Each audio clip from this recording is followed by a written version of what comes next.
신약 245쪽 정도 됩니다.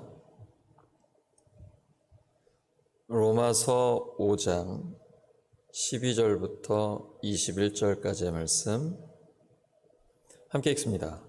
시작.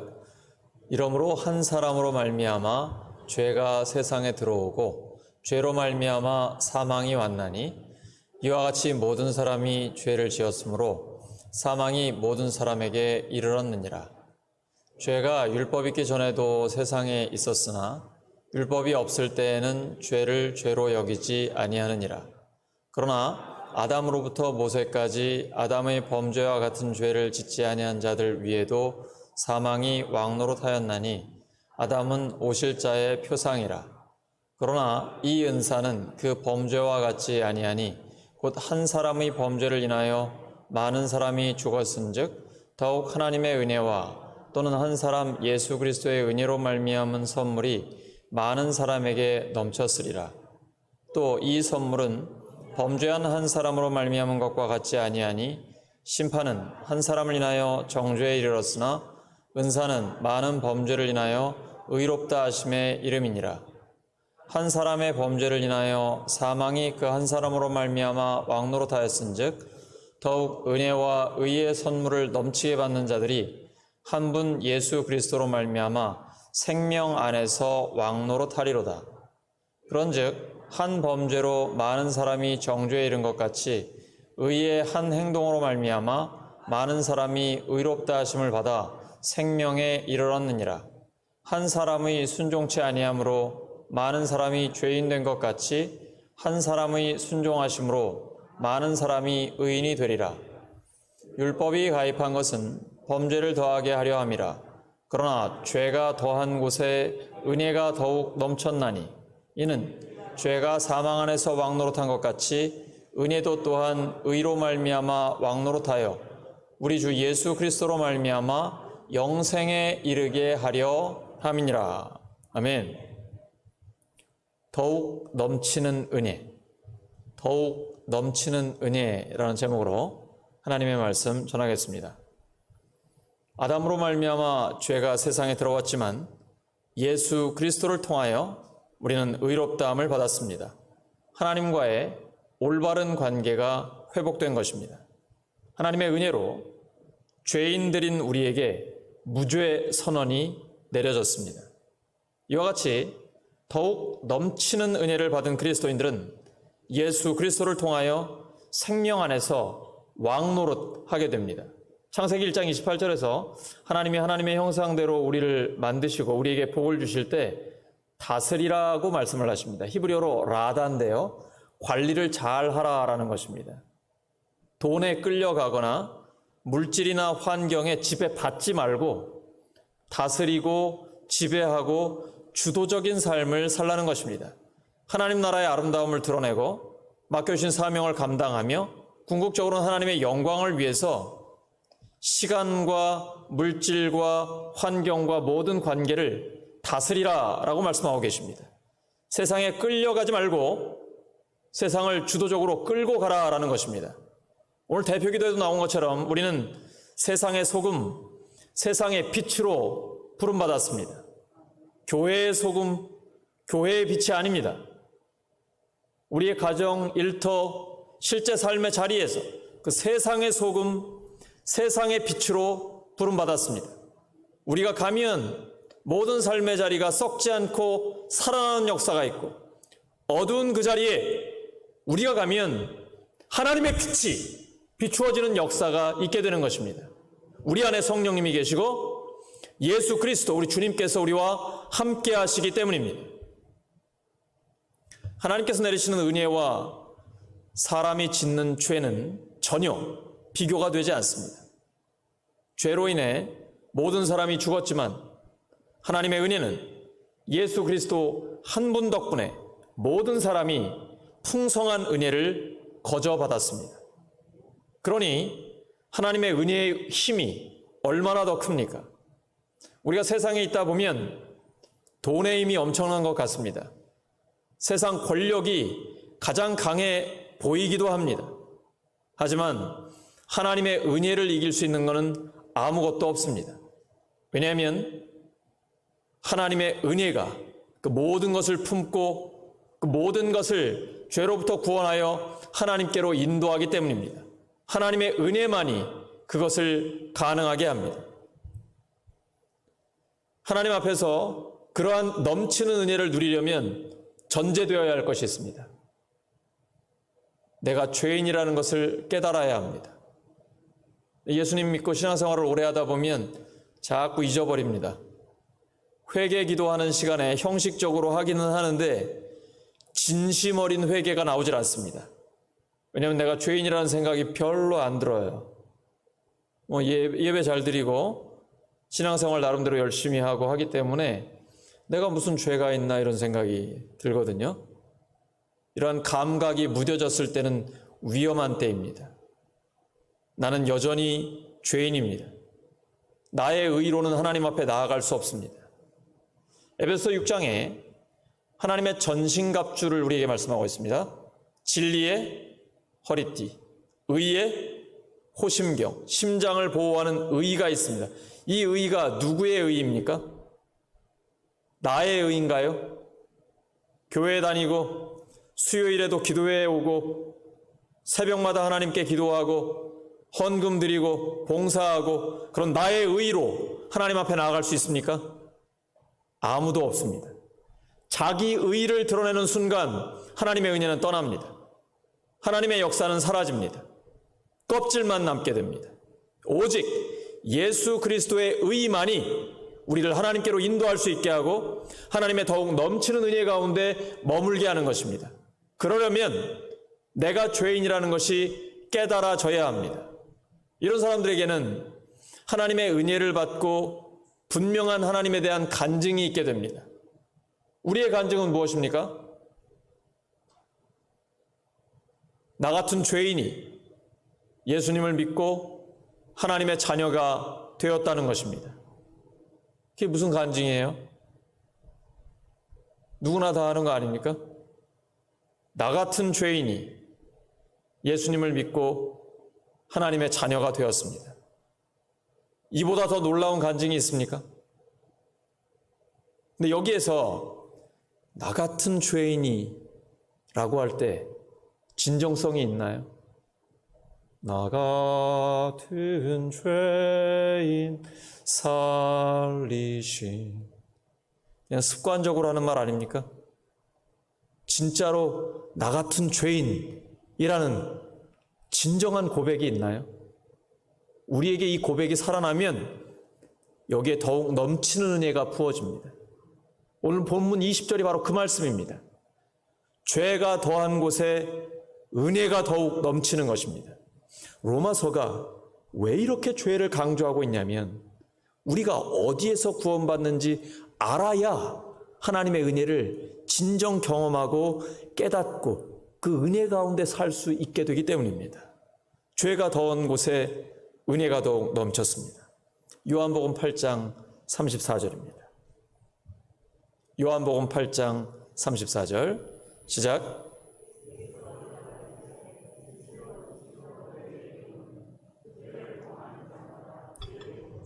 예수님 말씀입니다. 다시 한번 시작.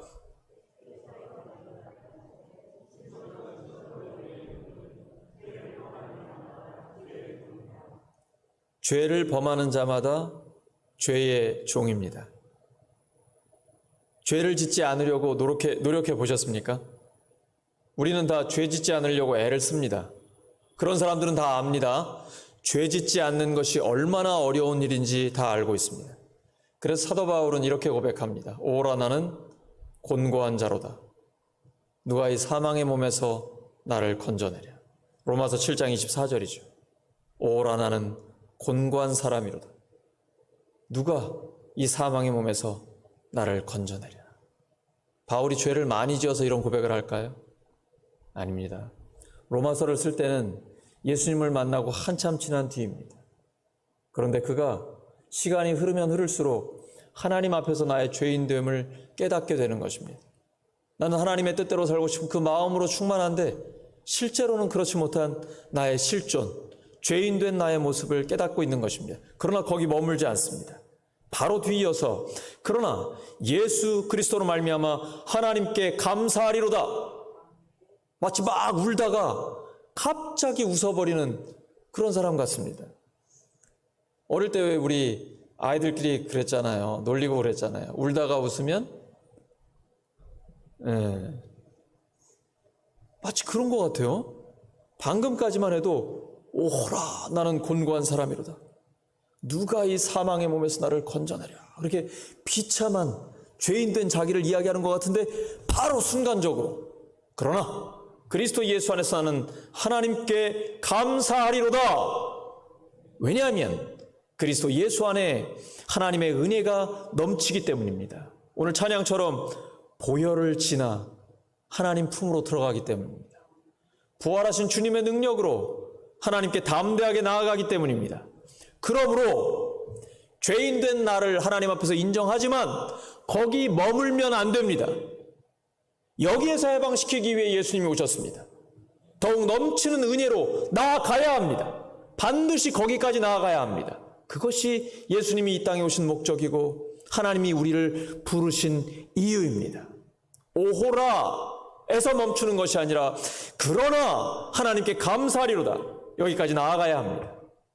자신에게 어떤 죄가 있는지 깨닫게 되고 자신의 죄가 드러나는 것 두려워하지 마시기 바랍니다. 내 죄가 드러나면 그때부터 은혜의 문이 활짝 열리게 됩니다.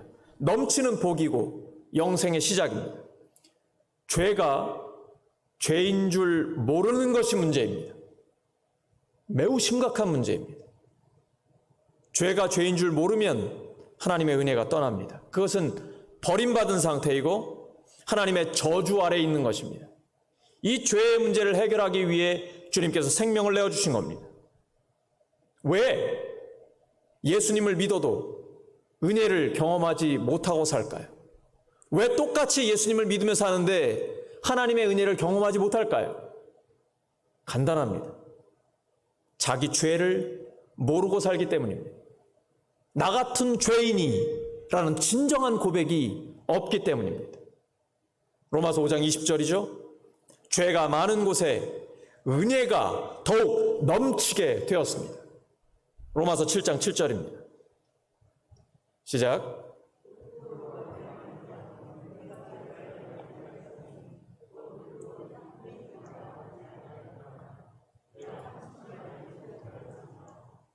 우리 마음속에 탐심이 자꾸 생겨납니다. 근데 하나님 말씀을 모를 때는 그게 죄인지 몰랐어요.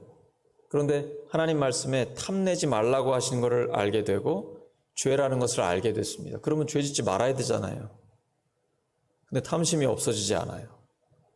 돈에 대한, 명예에 대한, 그리고 여러 가지 욕구에 대한, 육신의 정욕, 안목의 정욕, 이생의 자랑에 대한, 그리고 여러 주변에 있는 사람들이 갖고 있는 것을 탐내기 시작해요. 자꾸 탐심이 올라오는 나 자신을 발견하게 됩니다.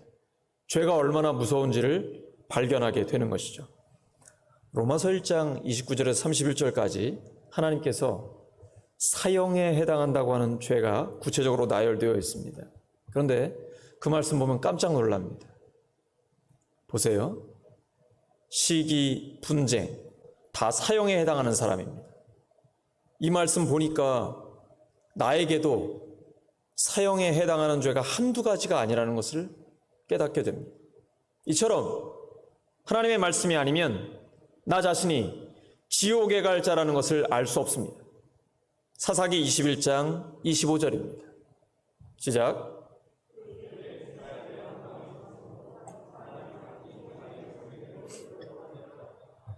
자기 소견에 옳은 대로 행하는 게 뭐가 문제입니까? 하나님의 생각과 관계없이 내 생각, 내 마음대로 살아가는 겁니다. 우리는 하나님의 형상대로 지음받은 피조물입니다. 그런데 창조주 하나님의 생각과 관계없이 피조물인 내 생각대로 살아가는 것입니다. 곧 내가 하나님이 돼서 내 마음대로 내 뜻대로 살아가는 것이 이것이 죄의 본질입니다. 가장 무서운 죄입니다. 하나님을 믿지 않고 나 자신을 믿고 살아가는 것입니다. 이것이 심각한 죄인 것이죠. 성령의 역사로 예수님을 믿게 되면 바로 이러한 죄를 깨닫게 됩니다. 그래서 내가 가장 큰 죄인이라는 것을 깨닫게 됩니다. 저는 때로 은밀한 죄를 짓고 있는 저 자신을 보게 됩니다.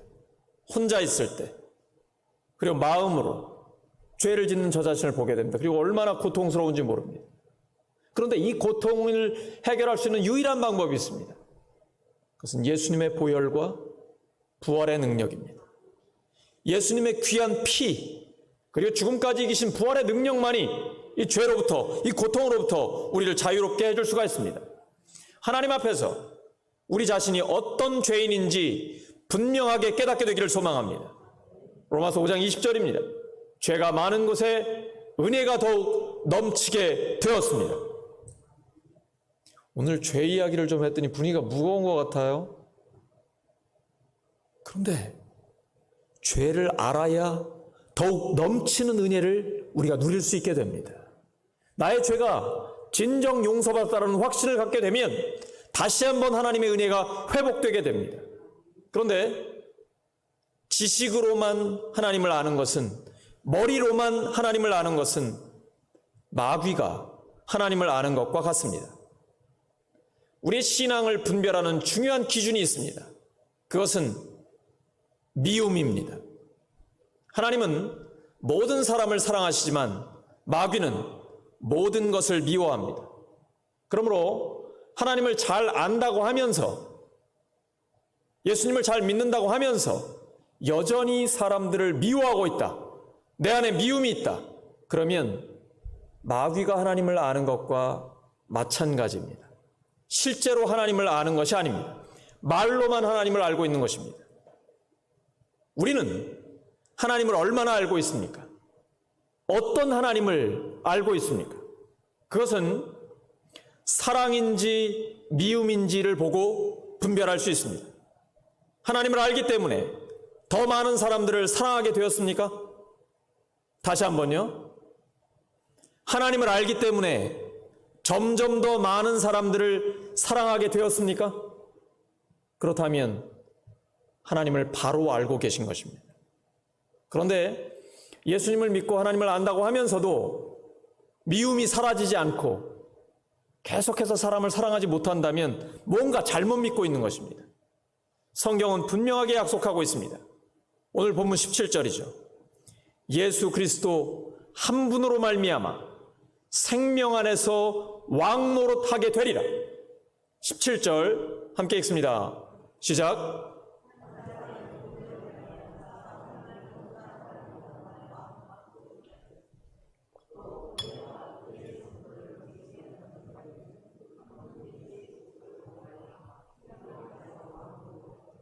생명 안에서 왕노릇하리로다. 내 마음에 하나님의 기쁨과 평안이 생깁니다. 소망이 넘칩니다. 그리고 가정의 분위기가 달라집니다. 교회의 분위기가 달라집니다.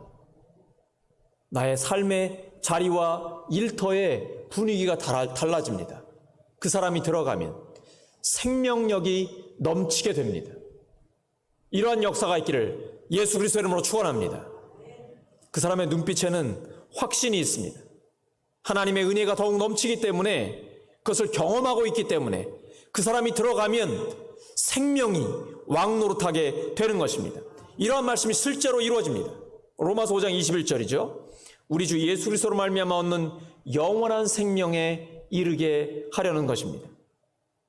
우리가 여전히 죄에게 종노릇하며 구원의 감격도 없이 피곤하고 혼란스럽고 낙심하며 욕심을 부리고 미워하며 싸우고 우울하게 사는 것, 이게 하나님의 뜻일까요? 아닙니다. 하나님의 뜻은 우리가 생명 안에서 왕노릇하는 것입니다. 그리고 하나님께서 그렇게 만들어 주십니다. 하나님께서는 반드시 하나님의 자녀들이 나 같은 죄인이 예수님을 믿고 하나님의 자녀가 되었습니다라고 감격하며 간증하게 만들어 주십니다. 그 간증을 할 때가 되면 모든 낙심과 방황이 끝나게 됩니다. 예수님을 믿기 직전에 가장 심각한 갈등이 있습니다. 그런데 결단하면 모든 갈등과 방황이 끝나게 됩니다. 그리고 인생이 정리가 됩니다. 우선순위가 쫙 잡혀요. 그래서 내가 뭘 위해 살아야 되는지, 내가 어떻게 무엇을 위해 살아야 되는지 지금부터 미래가 활짝 열리게 됩니다. 그래서 그 사람을 통해 하나님의 역사가 나타나게 되는 것이죠. 예수님 믿고 교회를 다녀도 여전히 갈등과 방황을 할 수 있습니다. 한 다리는 교회에, 한 다리는 세상에 걸치고 있기 때문입니다. 하나님은 양다리는 허락하지 않으십니다. 아내가 양다리 걸치는 거 허락하나요? 남편이 허락합니까? 네, 하나님께서 허락하시겠습니까? 왜 똑같이 교회를 다녀도 나는 이렇게 하나님을 경험할 수 없을까? 양다리 걸치고 있는 가능성이 높습니다. 빨리 하나님께 집중해야 됩니다. 하나님은 100% 하나님께 집중하길 원하십니다. 그게 바로 마음을 다하는 것입니다. 뜻을 다하고 힘을 다하고 목숨을 다하여 하나님을 사랑하. 요즘 말로 하면 양다리 걸치지 말라, 이런 뜻입니다. 하나님께 집중하라. 그러면 이런 간증이 실제로 우리의 간증이 되는 것입니다. 이 세상 살아가는 동안에 문제될 것이 아무것도 없게 됩니다. 하나님이 싹 다 해결해 주십니다. 여러분, 혹시 환경도 사람도 달라진 것이 없는데 갑자기 모든 것이 감격스럽고 모든 사람이 사랑스럽게 여겨지는 그런 경험 해보신 적 있습니까? 갑자기 말입니다. 없으세요? 달라진 건 아무것도 없습니다. 그런데 갑자기 모든 사람이 사랑스러워지고 모든 것이 감격스러워져요. 언제 그렇습니까? 하나님의 은혜를 받을 때입니다. 하나님을 만날 때입니다. 그 처음 사랑 회복하시기 바랍니다. 그리고 더 성숙한 사랑으로 나아가시기 바랍니다. 사람과 환경을 보는 눈과 마음이 바뀌면 갑자기 모든 것이 달라져 보입니다. 더욱 넘치는 은혜가 있을 때 그런 것입니다. 우리에게는 하나님이 주시는 새로운 은혜가 필요한 것이 아닙니다. 이미 하나님이 은혜 다 주셨습니다. 십자가와 부활을 통해 모든 은혜, 완전한 은혜를 우리가 받았습니다. 우리에게 필요한 것은 은혜로 깨닫는 것입니다. 은혜로 깨닫는 것입니다. 이러한 눈이 열리면 됩니다. 요한복음 15장 5절이죠. 나는 포도나무요 너희는 가지라. 너희가 내 안에 내가 너희 안에 있으면 그 사람 열매를 많이 맺나니 나를 떠나서는 너희가 아무것도 할 수 없습니다. 뭐 많은 거 하려고 하지 마세요. 딱 하나만 하시면 됩니다. 예수님께 붙어 있기만 하면 됩니다. 제가 시골에서 경험한 게 그거예요. 가지가 나무에 붙어 있기만 하면 열매를 맺습니다. 근데 가지치기를 해버리면 그건 열매 못 맺어요. 제가 농사의 농자도 모르지 않습니까? 제 아내를 기쁘게 해주기 위해서 가을 거지가 다 끝난 다음에 가지치기를 했습니다. 근데 이게 뭐 하나하나 하려니까 너무 어렵더라고요. 그래서 그냥 타고 올라가가지고 톱으로 싹 다 잘라버렸습니다. 근데 집사님이 보시더니 이거 가지치기 이렇게 하면 안 된다고, 다 잘라버리면 어떻게 하냐고. 이제 감나무에 이제 이성원 목사님 감 못 먹을지 모릅니다. 제가 다 잘라버렸거든요. 가지가 할 일은 딱 하나밖에 없어요. 줄기에 붙어 있으면 돼. 예수님께 붙어 있기만 하면 됩니다. 신앙생활 단순합니다. 예수님께 붙어 있기만 하면 저절로 열매가 맺힙니다. 옆 사람 축복해 주시기 바랍니다. 예수님께 붙어 있기만 하면 됩니다.